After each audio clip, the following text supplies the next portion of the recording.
ये कहानी है एक आदमी और उसकी 3 बेटियों की है। उसकी बीवी कुछ साल पहले वफात पा चुकी थी। उसकी तीनों बेटियां बहुत खूबसूरत थीं, मगर सबसे छोटी बेटी अपनी बहनों में सबसे ज्यादा समझदार थी। उसका नाम ज़ैनब था। करमदीन अपनी तीनों बेटियों से बहुत प्यार करता था। उसने कभी अपनी बेटियों को मां की कमी महसूस नहीं होने दी। वह अपनी बेटियों की हर ख्वाहिश पूरी करता था। अब करमदीन की बेटियां बड़ी हो चुकी थीं और अपने पिता के लिए खुद से खाना बनाने लगी थीं। जब करमदीन काम के सिलसिले में बाहर जाता तो उसकी बेटियां उसके लिए खाना तैयार करके साथ दे देती। उसी गांव में एक बेवा औरत भी रहती थी जिसकी एक बेटी थी। उस बेवा की आदत थी कि वह हर घर में कुछ ना कुछ मांगने के लिए चली जाती थी। जब करमदीन की बेटियां अपने पिता के लिए खाना बनाती तो वह औरत अक्सर उसी समय उनके घर आग मांगने के लिए आ जाती।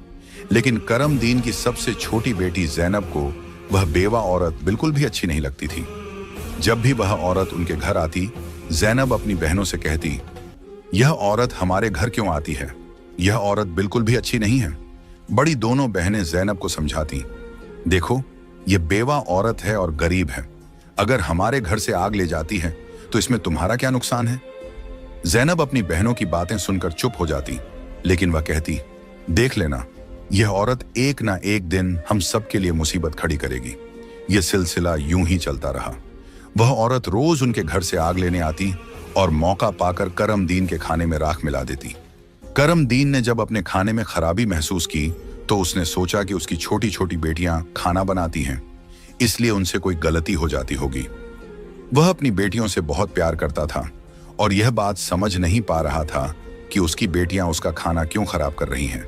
फिर एक दिन करमदीन ने सोचा, आज मैं अपनी बेटियों पर नजर रखूंगा। आखिर मेरी बेटियां अचानक से मेरे खाने में क्या मिलाने लगी हैं? जब करमदीन की बेटियां खाना बनाने लगीं तो वह छुपकर उन्हें देखने लगा। उसकी बड़ी बेटी साफ पानी से चावल धो रही थी, छोटी बेटी सालन बना रही थी और सबसे छोटी बेटी ज़ैनब बर्तन साफ कर रही थी, जिन बर्तनों में खाना डाला जाना था। कुछ ही देर में खाना पककर तैयार हो गया। खाने में कोई खराबी नहीं थी।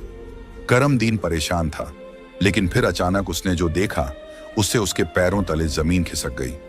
उसने देखा कि वही बेवा औरत उनके घर आग लेने आई है और उसकी छोटी बेटी ज़ैनब उससे बहस कर रही है। वहीं उसकी दूसरी बहनें ज़ैनब को समझा रही थीं, कोई बात नहीं ज़ैनब, ये बेवा औरत है, इसे आग लेने दो, बड़ी बहन ने कहा। लेकिन उस बेवा औरत ने आग लेने के बहाने नजरें बचाकर करमदीन के खाने में राख मिला दी और सारा खाना खराब कर दिया। यह देखकर करमदीन को बहुत गुस्सा आया। दूसरे दिन करमदीन ने उस बेवा औरत को अपने घर बुलाया और गुस्से में पूछा, तुम्हारी हिम्मत कैसे हुई मेरा खाना खराब करने की? वह औरत बड़ी नाटकीय अंदाज में करमदीन के पास आई और उसके सीने पर हाथ फेरते हुए कहने लगी, अरे, मैं तो यह देख रही थी कि तुम सच में अपनी बेटियों से प्यार करते हो या नहीं। खाना खराब होने पर तुम उन्हें डांटते हो या नहीं। लेकिन तुम तो बड़े अच्छे इंसान निकले, अपनी बेटियों से बहुत प्यार करने वाले।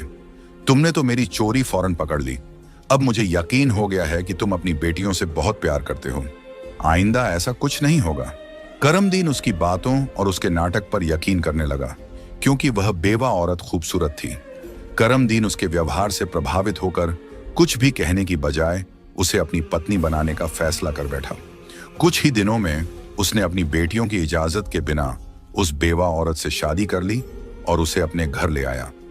शादी के कुछ ही दिनों बाद वह बेवा औरत करमदीन की तीनों बेटियों से सख्त नफरत करने लगी। वह चाहती थी कि किसी भी तरह करमदीन की बेटियां इस घर से निकल जाएं।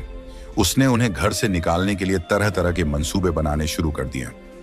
वह सोचती थी कि अगर बेटियां घर से चली जाएंगी तो वह और उसकी अपनी बेटी आराम से ऐश की जिंदगी जी सकेंगी। साथ ही करमदीन का पूरा ध्यान सिर्फ उसी और उसकी बेटी पर रहेगा।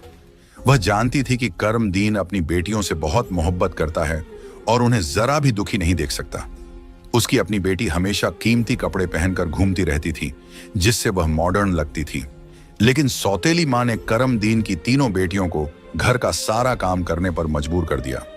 वह उन्हें ठीक से पेट भर खाना भी नहीं देती थी और धीरे धीरे उनकी दूसरी जरूरतें भी कम कर दी। तीनों बहनें हर समय दुखी रहने लगी। एक दिन 2 बड़ी बहनें रो रही थीं, तो ज़ैनब अपनी बड़ी बहनों के पास आई और कहने लगी, प्यारी बहनों, आओ हम तीनों कहीं बाहर चलें ताकि हमारा दिमाग फ्रेश हो जाए। फिर वह तीनों बहनें घर से निकल गईं और चलते चलते एक जंगल में जा पहुंची। वहां एक घने दरख्त के नीचे बैठकर वे रो रो कर अपनी मां को याद करने लगीं। इतने में उनके पास से एक अल्लाह वाले बुजुर्ग का गुजर हुआ। जैनब जमीन पर बैठी रो रही थी और कह रही थी, ऐ मेरे अल्लाह, हम मजलूम लड़कियां हैं और बहुत दुखी हैं। आप देख रहे हैं ना कि हमारी सौतेली माँ हम पर कितना जुल्म करती है। हम कितने दिनों से भूखे हैं। अल्लाह वाले बुजुर्ग पास ही खड़े होकर उनकी बातें सुन रहे थे।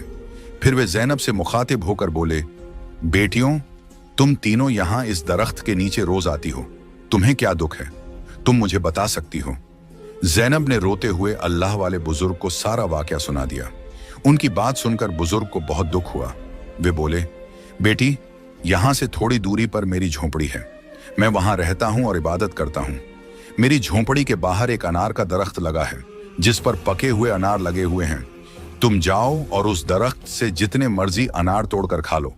यह सुनकर तीनों लड़कियां खुशी खुशी उस झोंपड़ी के पास पहुंची। उन्होंने देखा कि दरख्त पर बहुत ही खूबसूरत और रसीले अनार लगे हुए हैं।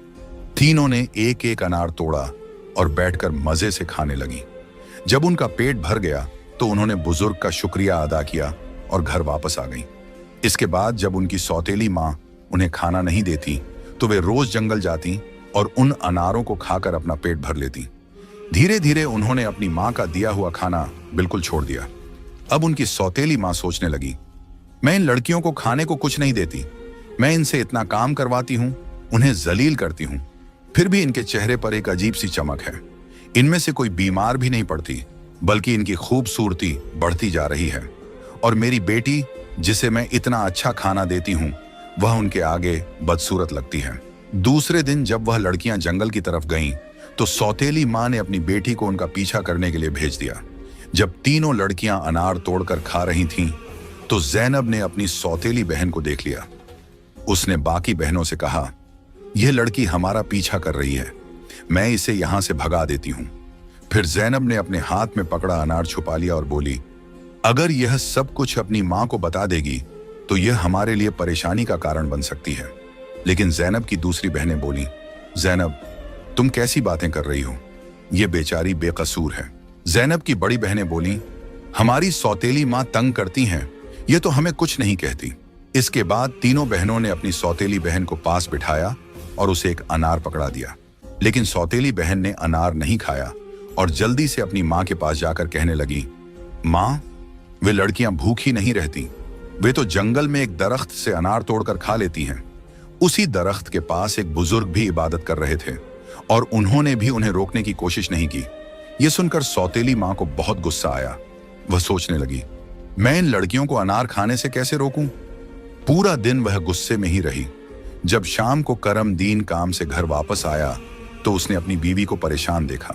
वह बोला, तुम्हें क्या परेशानी है? क्यों इतनी उदास बैठी हो? वह कहने लगी, मेरे सिर में बहुत तेज दर्द है और यह किसी दवा से ठीक नहीं होगा।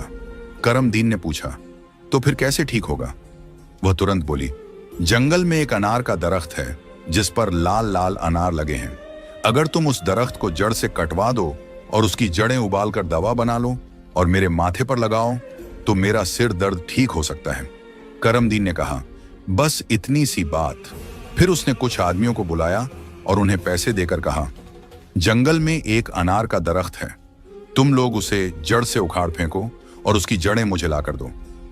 कुछ ही घंटों में वे आदमी उस दरख्त को जड़ से उखाड़कर उसकी जड़ें करमदीन के पास ले आए। करमदीन ने जल्दी से आग जलाई और उन जड़ों से दवा बनाकर अपनी बीवी के माथे पर मलने लगा। थोड़ी ही देर में उसकी बीवी कहने लगी, अब मुझे आराम है।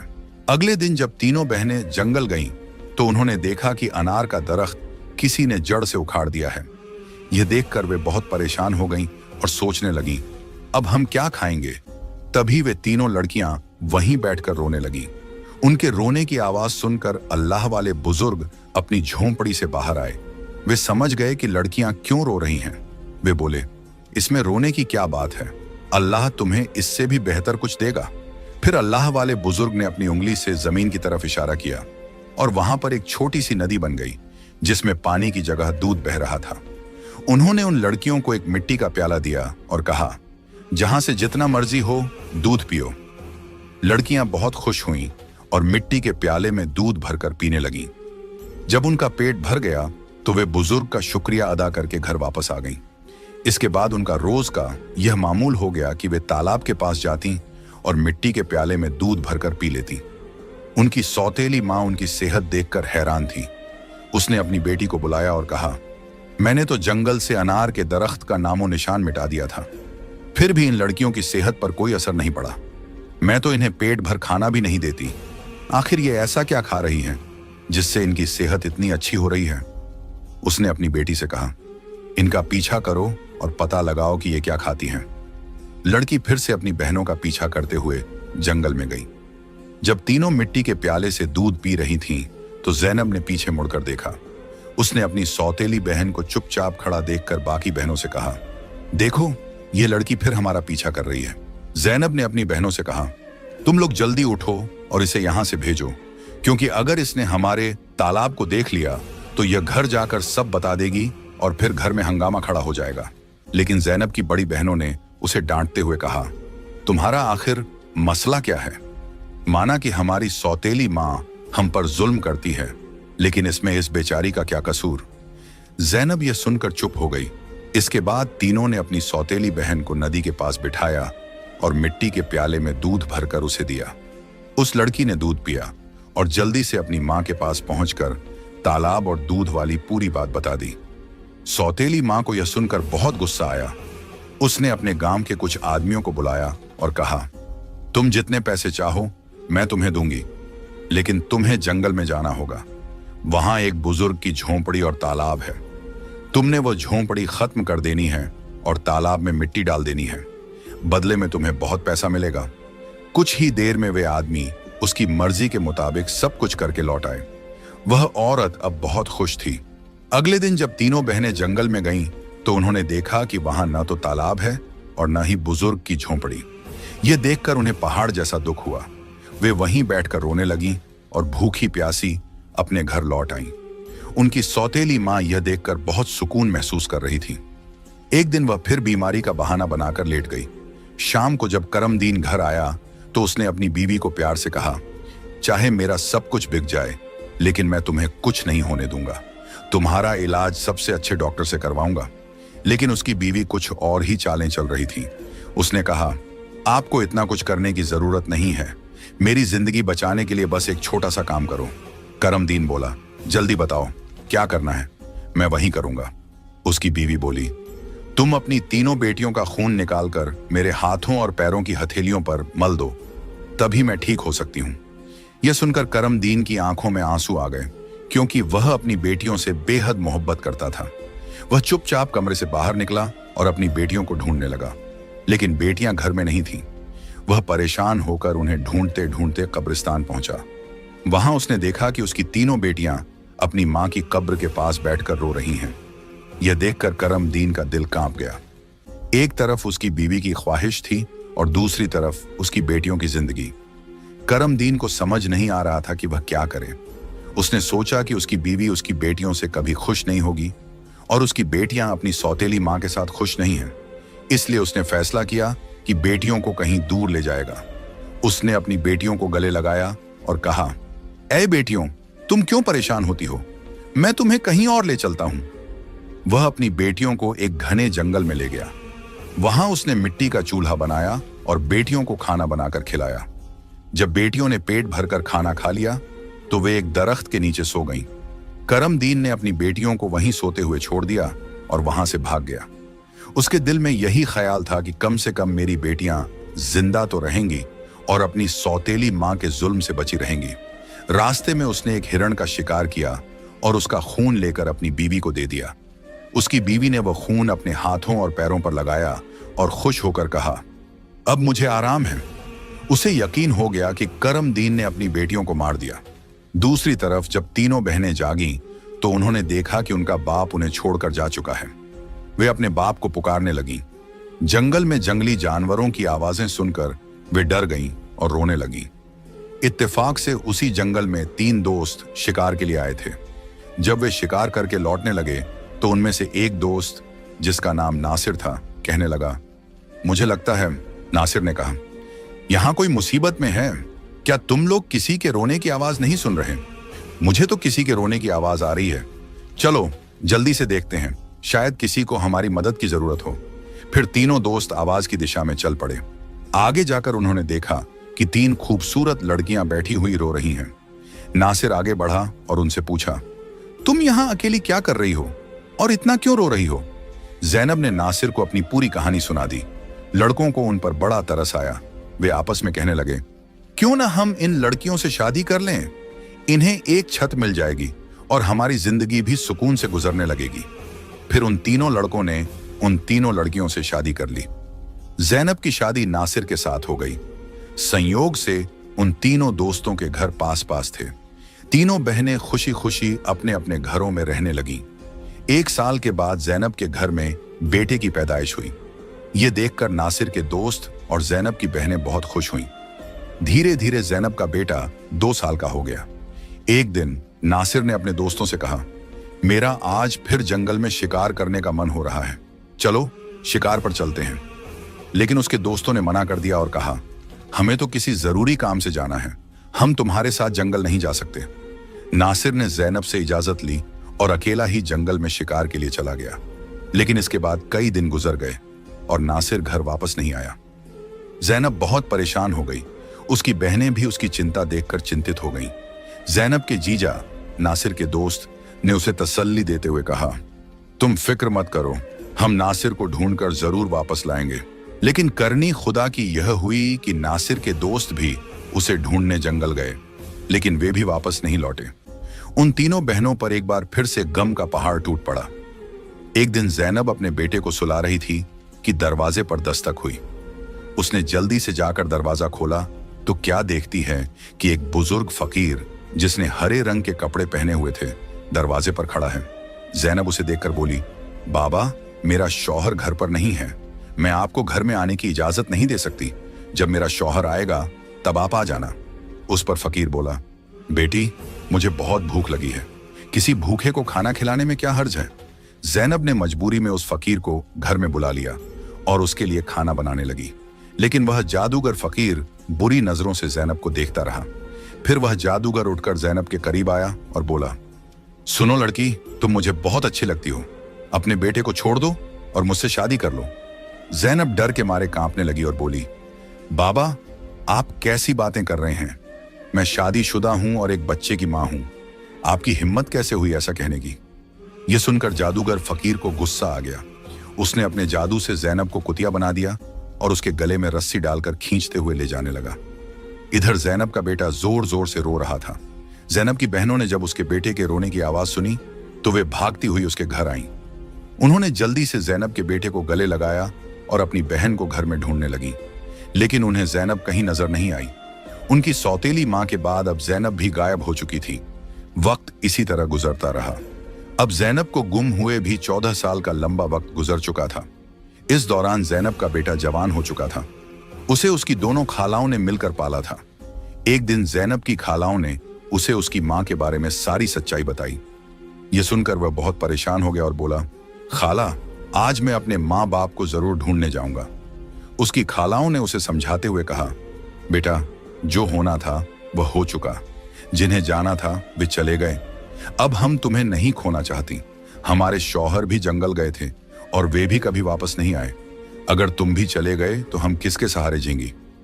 लेकिन लड़के ने कहा, खाला, आप फिक्र मत कीजिए, मैं अपने बाप और बाकी सबको ढूंढकर वापस जरूर लाऊंगा। फिर वह लड़का जंगल की तरफ निकल पड़ा। कई दिनों तक जंगल में इधर उधर भटकता रहा, लेकिन उसे कुछ समझ नहीं आया कि वह अपने माँ बाप को कहां ढूंढे। इसी तरह तलाश करते करते वह एक ऐसे इलाके में पहुंचा जो पूरी तरह पत्थरों का इलाका था। वहां उसने पत्थर की इमारतें देखी और एक खूबसूरत छोटा सा पत्थर का घर देखा। वह गौर से उस घर को देख रहा था कि तभी उस घर से एक बुजुर्ग बाहर आए और बोले, बेटा, तुम यहां नए लगते हो, तुम्हें इस खतरनाक इलाके में आने की क्या जरूरत थी? लड़के ने जवाब दिया, बाबा जी, मैं अपने माँ बाप और ताया जी को ढूंढने के लिए यहां आया हूं। मेरी माँ को एक जादूगर ने कुतिया बनाकर अपने साथ ले गया था। अल्लाह वाले बुजुर्ग बोले, बेटा, यह इलाका एक बहुत बड़े जादूगर का है। वह बहुत ताकतवर है। जो भी उससे पंगा लेता है या उसे बेइज्जत करता है, वह उसे पत्थर का बना देता है। ये जो तुम अपने इर्द गिर्द पत्थर देख रहे हो, ये भी कभी इंसान थे। जादूगर ने इन्हें पत्थर बना दिया। कुछ साल पहले यहाँ एक नौजवान आया था। उसके बाद उसके पीछे 2 और नौजवान आए। जादूगर ने उन्हें पेड़ और पत्थर में बदल दिया और उसने एक नेक पाकीज़ा लड़की को भी 12 साल से कैद करके रखा है। वह जादूगर उस लड़की से शादी करना चाहता है, लेकिन वह लड़की किसी भी तरह मान नहीं रही। बुजुर्ग की बातें सुनकर लड़का सोचने लगा, यकीनन यह लड़की मेरी माँ है और ये लोग मेरे ही परिवार के लोग हैं। आखिरकार मैंने अपनों को ढूंढ ही लिया। इसके बाद लड़के ने बुजुर्ग को अपनी सारी कहानी बताई और कहा, बाबा जी, आप मेरी मदद करें। इन लाचार लोगों को बचाने का कोई तरीका बताएं। बुजुर्ग, जिनकी झोंपड़ी को कभी ज़ैनब की सौतेली मां ने जला दिया था, मुस्कुराए और बोले, बेटा, अल्लाह हमेशा नेक दिल वालों की मदद करता है। तुम्हें हिम्मत नहीं हारनी चाहिए। अल्लाह वाले बुजुर्ग मजबूरन इस खतरनाक इलाके में आकर रहने लगे। उन्होंने लड़के से वादा किया, मैं तुम्हारा साथ जरूर दूंगा। बुजुर्ग सोचने लगे, क्या पता इस लड़के की मां को छुड़वाने से बाकी कैदियों को भी जादूगर की कैद से आजादी मिल जाए। बुजुर्ग ने बाकी गांव वालों को बताया, यह मेरा पोता है जो दूसरे गांव से मुझसे मिलने आया है। जब जादूगर को शक हुआ कि गांव में कोई नया लड़का आया है, तो वह तुरंत अल्लाह वाले बुजुर्ग के पास पहुंचा और पूछने लगा, यह कौन है? बुजुर्ग ने जवाब दिया, यह मेरा पोता है। इस तरह जादूगर और लड़के की मुलाकात हुई। लड़का अपनी पहचान छुपाकर जादूगर से मिलने लगा। जादूगर ने लड़के को देखकर कहा, तुम बहुत समझदार लगते हो और अपने दादा की तरह नेक और मासूम हो। कल तुम मेरा एक काम करोगे। मैं तुम्हें एक इमारत में भेजूंगा जहां एक लड़की को मेरा पैगाम देना है। मैं उससे शादी करना चाहता हूं। लड़का समझ गया कि वह अपनी मां से मिलने जा रहा है। वह बहुत खुश हुआ और सोचने लगा कि वह अपनी मां के लिए फूल ले जाएगा। उसने योजना बनाई कि वक्त आने पर वह अपनी मां को पहचानने के लिए अपनी पहचान जाहिर करेगा। ज़ैनब की शादी के वक्त नासिर ने उसे एक अंगूठी दी थी जिस पर उसका नाम लिखा हुआ था। बाद में ज़ैनब ने वह अंगूठी अपने बेटे को पहना दी थी। सालों बाद वह अंगूठी बढ़ाकर दोबारा बनाई गई और लड़के ने अब भी वही अंगूठी पहनी हुई थी। अल्लाह वाले बुजुर्ग ने लड़के से कहा, अपनी अंगूठी को फूलों के गुलदस्ते में छुपा दो। जब तुम्हारी मां इसे देखेगी तो वह तुरंत तुम्हें पहचान लेगी। लेकिन यह काम आसान नहीं होगा। जादूगर ने ज़ैनब की निगरानी के लिए एक चौकीदार तैनात कर रखा है जो हर वक्त सख्ती से नजर रखता है। जादूगर अल्लाह वाले बुजुर्ग की बहुत इज्जत करता था और उनके पोते को नेक समझता था। उसने लड़के को गुलदस्ता देकर रोजाना ज़ैनब के पास भेजना शुरू कर दिया। लड़के की कम उम्र, महज 14 साल की वजह से जादूगर को उस पर कोई शक नहीं हुआ। ज़ैनब को एक कमरे में कैद करके रखा गया था जहां किसी मर्द को जाने की इजाजत नहीं थी। लड़का रोजाना गुलदस्ता लेकर ज़ैनब के पास जाता और वहां जादूगर की एक दासी हमेशा ज़ैनब के साथ रहती। एक दिन किस्मत ने लड़के का साथ दिया। ऐसा मौका मिला जब कमरे में ज़ैनब के सिवा कोई नहीं था। लड़के ने जल्दी से अपनी उंगली से अंगूठी उतारी और फूलों के गुलदस्ते में छुपाकर ज़ैनब के कदमों में रख दिया। जैसे ही गुलदस्ता जमीन पर रखा, अंगूठी की आवाज हुई। ज़ैनब ने हैरानी से गुलदस्ता उठाया और फूलों में बंधी अंगूठी को पहचान लिया। यह वही अंगूठी थी जो उसने सालों पहले अपने बेटे को पहनाई थी। ज़ैनब की नजरें फौरन गुलदस्ता लाने वाले लड़के की तरफ उठीं। दोनों की नजरें मिलते ही हकीकत साफ हो गई। जादूगर ने ज़ैनब को कैद कर रखा था, लेकिन उसका बेटा अपनी मां को आजाद कराने का मंसूबा बनाने लगा। ज़ैनब ने जादूगर से शादी की रजामंदी जताई और उसकी ताकत का राज मालूम किया। जादूगर ने बताया कि उसकी जान एक तोते में है जो एक पिंजरे में बंद है और एक घने जंगल के दरख्त के नीचे सख्त पहरे में रखा गया है। ज़ैनब ने यह राज अपने बेटे को बताया, लेकिन उसे खतरे से बचाने के लिए जाने से मना किया। फिर भी बेटे ने अपनी मां को यकीन दिलाया कि वह कामयाब होकर लौटेगा। कई दिनों की मशक्कत के बाद वह जंगल में पहुंचा। एक मौका देखकर उसने तोते को पिंजरे से निकाल लिया और जादूगर की इमारत तक वापस ले आया। जादूगर उसे देखकर तोते की वापसी की भीख मांगने लगा। लड़के ने चालाकी से जादूगर से सभी कैदियों को आजाद करवाया। इसके बाद उसने तोते के पंख खींचे, जिससे जादूगर की ताकत खत्म हो गई। अंत में उसने तोते की गर्दन मरोड़ दी, जिससे जादूगर मर गया। लड़के ने अपनी मां ज़ैनब, पिता नासिर और बाकी सभी कैदियों को आजाद कराया। फिर वह सब अल्लाह वाले बुजुर्ग के पास पहुंचे। सबने बुजुर्ग का शुक्रिया अदा किया और अपने घर लौट आए। जैनब की बहनें अपने शौहर से मिलकर बहुत खुश हुईं, जो जादूगर की कैद में सालों तक रहे थे। उनके पिता, जो अपनी बेटियों को खोने के गम में डूबे थे, उन्हें सही सलामत देखकर खुशी से रोने लगे। उन्होंने बेटियों से माफी मांगी और बताया कि उनकी बीवी की साजिशों की वजह से यह सब हुआ। बेटियों ने अपने पिता को तसल्ली दी और कहा, हम अपनी जिंदगियों से खुश हैं। उनके पिता ने बताया कि उनकी सौतेली माँ, जो उन पर जुल्म करती थी, एक गंदी बीमारी का शिकार होकर इस दुनिया से चली गई।